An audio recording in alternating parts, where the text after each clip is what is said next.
আসলে মেয়েরা অনেক চালাক ভাই। ওই যে আমরা বলি না সুন্দরী মেয়েদের রুচি খারাপ, মোটেও না ভাই। আসলে তারা বলদ দেখে রিলেশন করে ভাই, না হলে ফ্ল্যাক্সি লোডার মোবাইল নষ্ট হয়ে গেছে বলে মাল কে নেবে ভাই। আমার বন্ধু আমারে বলতেছে, দোস্ত আমার জিএপ আমারে বলতেছে। আমি বললাম কি বললি, তোর জিএপ তোরে আবার প্রপোজ করলো কি? কই কেন, স্কুলের ওই মেয়েটা। আমি বললাম কি বলিস, ওই মেয়ে তোরে প্রপোজ করছে? কয় হ্যাঁ, কিন্তু দোষ একটা সমস্যা আছে। আমি বললাম কেন, কি হয়েছে বল? কয় দোষ ওই মেয়ে তো শুধু আমার কাছে ফ্ল্যাক্সি লোড চায়, আর 2 দিন পর পর কথা বলা বন্ধ করে দেয়। বলে আমার ফোন নষ্ট হয়ে গেছে, বাবু আমার কিছু টাকা দিবা।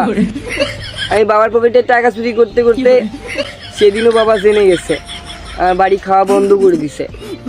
আমি বলি কি বলিস, ওই মেয়ে তোর জিএফ? হ্যাঁ দোষ আমার অনেক ভালোবাসে। আমি বললাম ও আচ্ছা দোষ, একটা কথা আছে শুনবি? আমি বললাম হ্যাঁ বল।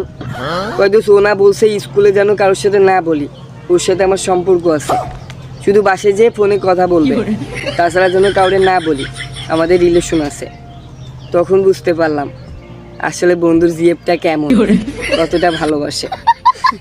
পরের দিন দেখি বন্ধুর অনেক মন খারাপ। আমি বলছিস দোস্ত তোর কি হয়েছে? কয় দোষ একটা কাজ হয়ে গেছে। আমি বললাম কি হয়েছে বল। কয় দোষ জিএফ এক একটা জিনিসটাই দিতে না বললে বলে তোমার সাথে আর কথা বলবো না, তোমার সাথে ব্রেকআপ করে ফেলে দেব। আমি বললাম কি বলিস, সোনা তোরে ভালোবাসে?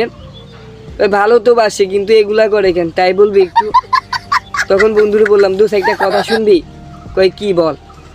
আমি বললাম শোন, আজকের পর থেকে তোর জিএফ যা চাইবে তুই কিচ্ছু দিবি না, আর আমার কথা বলবি।